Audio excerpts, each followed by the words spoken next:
Story में हम लोग यहाँ तक पहुँचे थे कि फीस स्लिप मिल गई थी और ये डिसाइड हुआ कि संजीव भैया कल स्लिप लेके आएंगे क्योंकि स्लिप उस दिन नहीं मिली थी। और उन्होंने कहा कि तुम निकल जाओ, शायद उनके कोई जानने वाले थे, दिल्ली में रहते थे। उन्होंने कहा कि मैं कल आऊँगा और मैं आ गया।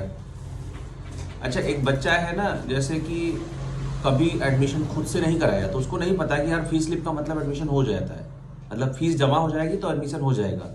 अभी भी मैं डाउट में था कि एडमिशन हुआ या एडमिशन नहीं हुआ, लेकिन सच्चाई तो ये है कि एडमिशन हो चुका था। बस मतलब फीस सबमिट हो जाती तो एडमिशन डन था। अब मैं घर आ गया, इलाहाबाद आया, इलाहाबाद से फिर घर पहुंचा, सारी बताई कहानी मम्मी को फिर से। और एक बार फिर ये डिसाइड हुआ कि पहले जाके सारा कमरा उमरा ले लो, कहाँ रहोगे कमरा उमरा डिसाइड कर लो, उसके बाद जो है यहाँ से सामान लेके जाना। तो मैंने कहा ठीक है। अब मैं दिल्ली अकेले आया, इस बार मैं दिल्ली अकेले आया। और जब दिल्ली अकेले आया तो देशबंधु कॉलेज के आसपास का जो एरिया है कालका जी, वो बड़ा ही ना, मतलब एक स्टूडेंट के पॉइंट से थोड़ा महंगा है। अगर आप कमरा किराए पे भी लेके रहते हैं तो भी महंगा है। उस समय मैंने मतलब जब देशबंधु कॉलेज के पास पहुंचा और सोचा कि आसपास कॉलेज के आसपास कोई कमरा लेता हूं। तो जो है कॉलेज के आसपास जब मैंने कमरा पूछा, सोचा किससे पूछूं, तो मैंने कॉलेज के गार्ड से ही पूछा कि ये जो है कालका जी में कितने का कमरा मिलेगा।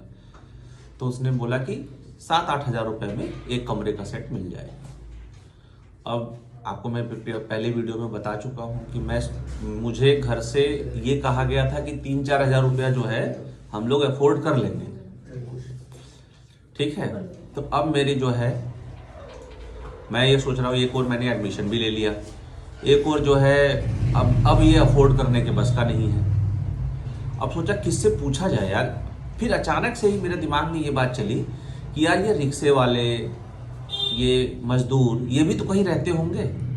तो मैंने जो है उनसे पूछा कि भाई तुम कहाँ रहते हो, एक रिक्शे वाले से पूछा। उसने कहा कि तुगलकाबाद एक्सटेंशन। मैंने कहा ठीक है, फिर मुझे भी ले चलो वहीं। और फिर मैं तुगलकाबाद एक्सटेंशन पहुँच गया। तुगलकाबाद एक्सटेंशन में अब रिक्शे वाले से, मतलब रिक्शे वाले के साथ मैंने छोड़ दिया और मैं खुद से ढूंढने लगा। तो 2,000 रुपये में एक कमरा मिल गया। मैंने सोचा अब मैनेज कर लूँगा मैं, 2,000 रुपये का अगर कमरा होगा तो 2,000 रुपये का कमरा दे देंगे, किराया दे देंगे और बाकी रहना सहना उसी में निपटा लिया जाएगा।